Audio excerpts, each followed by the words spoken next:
Recently, Peter Wells retraced his steps on the 30-mile St Edward's Way walk from Wareham to Shaftesbury, and he found several improvements to the path. Peter was one of the volunteers who reinstated the walk back in 2019. He told Kerry about his recent experience on the 3-day journey, but started with the history of this pilgrimage route. The remains of the poor dead King Edward were moved from Wareham up to Shaftesbury along a similar route to the one we did. So that was obviously 979. Then exactly 1,000 years later, Dr. Tapper from Shaftesbury and a crew of enthusiasts walked the same route. And there's some wonderful video footage available on the British Film Industry website showing them coming up in sort of period dress up Gold Hill and into the Abbey. Wonderful bit of footage. So that was 1979. And then in 2021, it wasn't 2020, but 2021, the Bishop of Sherborne and another posse of walkers inaugurated the way-marked route that we know is now St Edward's Way. Was it hard getting it all arranged and waymarked? Because there's lots of little signs that will be put in place along the route. Quite a long route. It is.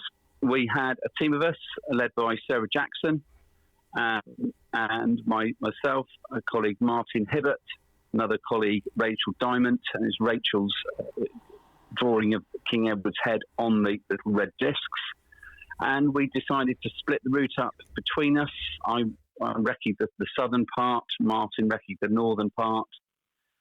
Sarah was very instrumental in sort of organising contact with Bishop Sherborne and also the Abbey.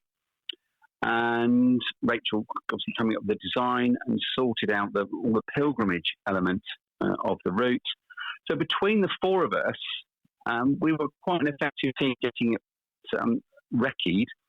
And Martin and I did a good wrecking sessions together, literally parking a car, walking north, putting up the markers in both directions. So breaking it down, it was a 3-day event for you. This time, yeah. Do you break it down based on where you can stay, or do you feel there are 3 different kind of moods to the walk? There are 3 different moods to the walk. The first day, you've always got that enthusiasm and so on. And the going sort of further south is quite flat, sort of Wareham, so you can really crack on and so on. Because Lucy and I treated it as a pilgrimage, we wanted to stay in sort of fairly basic accommodation and didn't want to sort of doing toing and froing between wherever we finished in Shaftesbury. So the route neatly broke itself up into match the moods into 3 sort of 10-mile-ish chunks. And the first 10 miles finished, as I say, Winterbourne Mustard, and we just had to walk a little way down the road to Winterbourne Kingston. We stayed overnight in the village hall there.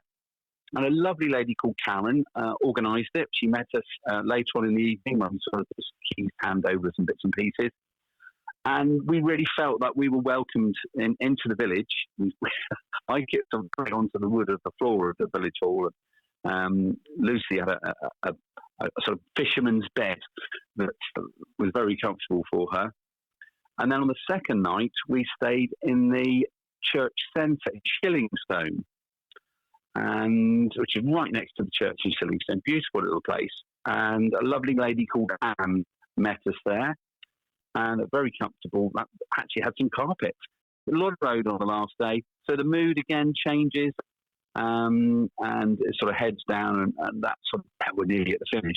But I didn't mention day 2 mood, which we had a little bit of rain in the middle of the day, but it was a real highlight for us coming past 2 particular points. One was a memorial, an RAF memorial, which is sort of in the woodlands above Winterbourne Stickland. And Lucy's father was in the RAF, so it was really special to her. And also, towards the end of the day, before we dropped down into Shillingstone, which is the point we went to, is pretty much the highest point on the route, there was this amazing meadow of really pretty wild meadow flowers, including sunflowers, would you believe, right at the end of October, right on the top of the hill above Shillingstone. And that was a real sort of, wow, what a great thing to see before we dropped very steeply down at the end of day 2. So, yeah, very different moods, but neatly split up with Winterbourne Kingston and Shillingstone, and then obviously finishing at Shaftesbury. Have you got a favourite stretch? Yeah, the bit between Wareham and Shaftesbury is definitely my favourite bit. Kerry, it's really difficult to pick up a favourite bit. It really is, because the whole route is so pretty. And we were fortunate enough to walk it in these beautiful days of autumn, when loads of leaves are still on the tree, and the colours are just stunning. Did you see anything that you didn't know about before, having walked it before? Did anything on the landscape, anything catch your attention that you were unaware of? I think I'd done the walk before, and it hadn't been as sort of pretty and grown as it was. This time I think I really noticed things more, because I did it quite slowly. I've managed to do the whole route in 12 hours before. I did it in the summer of 2020. I set off from Wareham at midday from St Mary's, and I ended up in Shaftesbury at midnight. Did you see any interesting wildlife? I saw 2 deer, and by the time Lucy came round the bend, because she was about 10 feet behind me, she only got to see the 1 deer that legged it off across the field. And I think the younger deer had gone into the hedge that she then couldn't see. The thing that sticks into my mind is the vegetation and the colour of that, rather than the animals. I was listening to the interview that you and I did on the 19th of October, 2020. And that interview, we just finished waymarking the route, and we were talking about having to delay the inauguration because of the COVID situation until the following June. So I listened to that interview this morning. I thought, wow, what has changed since then? Obviously, lots of things in the world have changed, but also massive improvements to the route, I'm very pleased to say. I was listening in particular interest to the comments that I made about White Lane, which is a sort of long stretch of the footpath that comes in from the south to Winterbourne Muston. And Muston is a tiny little place. It's a farm. It's just east of Winterbourne Kingston, which you may well have heard of. That's a more sort of mainline town or little village. But our complaints when we were doing the recceing 5 years ago were that it was so overgrown, this White Lane. And I do remember falling over about 3 times, trying to get myself through all the branches and weeds and things. Well, when we walked through this time, it was like an avenue that had been widened. All of the overgrowth had been completely cleared and cut back. And the little stream that you used to have to navigate was, I think they must have built a bridge. There was no sign of having to walk through any water. So much improved. And the whole route, in fact, definite improvements over the past 5 years. Not easier to follow, because the waymarking was good enough 5 years ago, but definitely easier underfoot in the trickier places. So a really good news story there. What's the first point where you can see Shaftesbury? So you come through, I think it's Budden's Farm.